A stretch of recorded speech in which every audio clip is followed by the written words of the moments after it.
the United States ends up becoming the #4 industrial power in the entire world. So how do we end up going from being a 2-bit industrial power to being the #4 industrial power? There are a whole variety of reasons why. First off, for the first time ever, we have a transportation network, the Transcontinental Railroad, that is able to better transport our raw materials from the west into the factories here in the east. Secondly, we also have a lot of cheap labor. So we have a lot of immigrants. In particular, we have a lot of immigrants from Southern and Eastern Europe. This is a big change from immigrants who came before the Civil War from Northern and Western Europe. So these immigrants that come after the Civil War are known as new immigrants. Third, with all these people coming into the country and all this better transportation, this provides us with a huge market for all kinds of consumer goods. And so Americans will be buying more stuff at this point in time, so more stuff is going to be produced. Fourth, there is a whole lot of investment money available. So here at the end of the Civil War, the northern economy is booming, and as a result of this, a lot of these profits end up basically being sent back into and reinvested into the economy. We also have a whole lot of investment from Europe, in particular from England, which is going to be important when we get here into the imperial era. Fifth, we see a huge increase in productivity, largely because of a lot of labor-saving devices that are created. So we see a huge expansion in the machine tool industry, and in particular, we're going to see a huge expansion in the use of things such as the assembly line, which is going to make production faster, cheaper, and a lot more efficient. We also see a huge rise in the number of patents, and so during this period, there are almost 500,000 new patents that are created here in the United States. We also see, sixth, a huge increase in government policy supporting business. And so even though our policy overall hasn't changed, it's still a laissez-faire policy, the same as before the Civil War, we are going to see increasing protections of private property. And so you're going to see a lot of protections by the Supreme Court of private property, particularly businesses, including application of the 14th Amendment to businesses. We also see subsidization and a lot of high protective tariffs. And finally, this is the period here, the loser presidents, where the best and the brightest do not get involved in politics.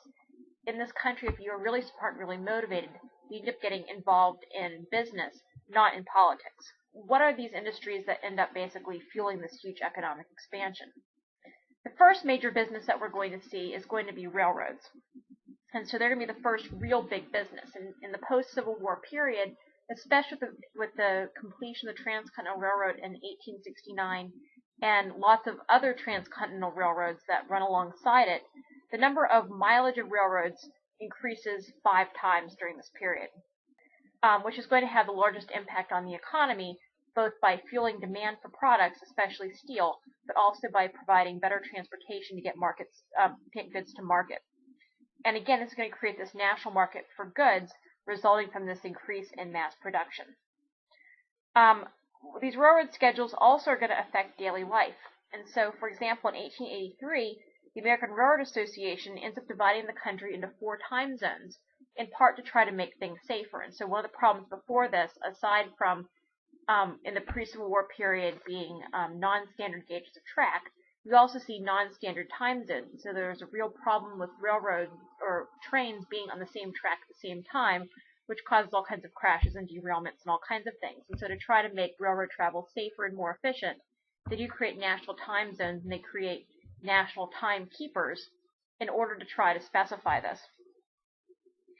You also are going to see railroads becoming kind of the basis of the modern corporation. And so they're going to be the first companies in the post-Civil War period to massively sell stocks in their company onto the national market. But we also see this being the first big business that is going to finally see some level of government regulation during this time period. And so it becomes a model for all future government regulation for all the businesses that's going to come later on in the 19th century. Now, this railroad development really runs in 3 major periods here. First off, the period that we've already discussed in class is the period here of railroad development. And so between 1830 and 1860, this is where you really see the invention of railroads, but also its expansion, particularly in the Northeast. And so this is where we see the creation of what were called Eastern trunk lines. Cornelius Vanderbilt was one of the major robber barons who's going to kind of pioneer a lot of this, ends up owning most major railroads that are connecting New York City to Chicago. Now the problem with this that you already know is that a lot of these railroad tracks had different gauges, and so private companies investing in this as opposed to the government investing. Then each company had no regulation whatsoever as far as requirements for standardization.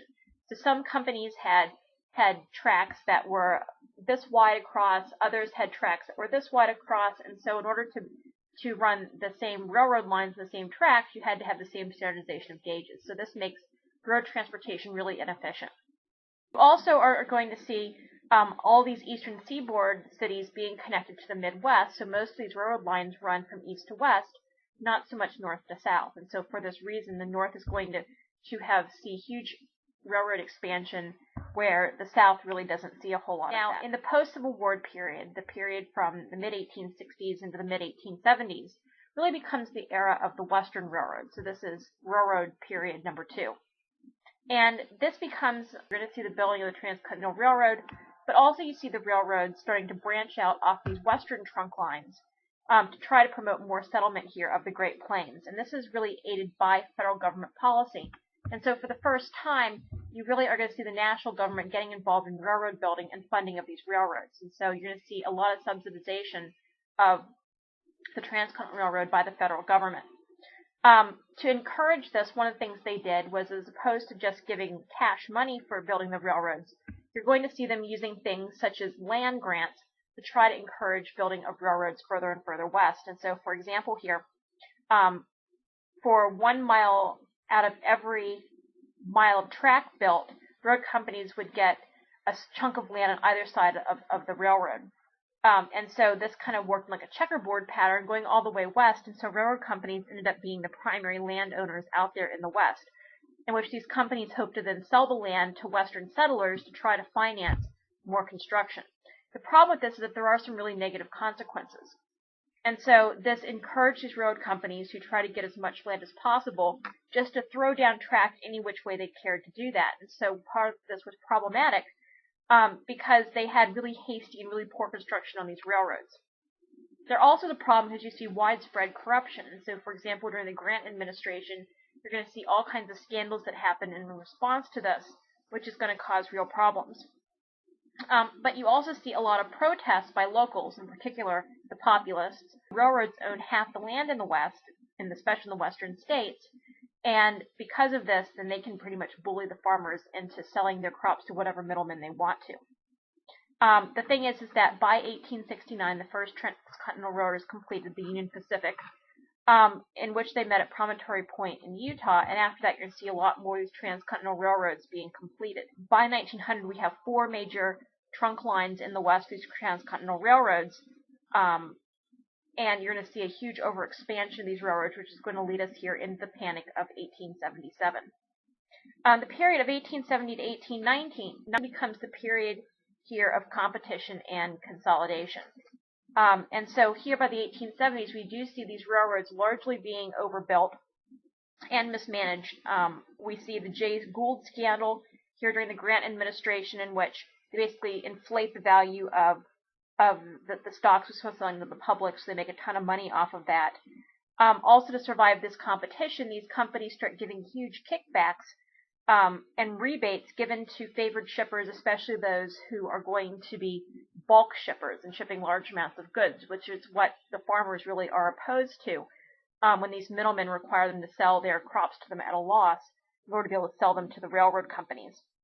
And so they charge really exorbitant rates to these small-scale individual farmers, which is why they formed the Grange movement to begin with. This also becomes a problem because railroad companies conglomerating, coming together in these huge corporations. And so in response to this basically cuts down on competition, in which a lot of these companies end up colluding to fix rates and try to share their traffic in order to basically charge whatever they want in response to this. And so the result here are going to be major panics.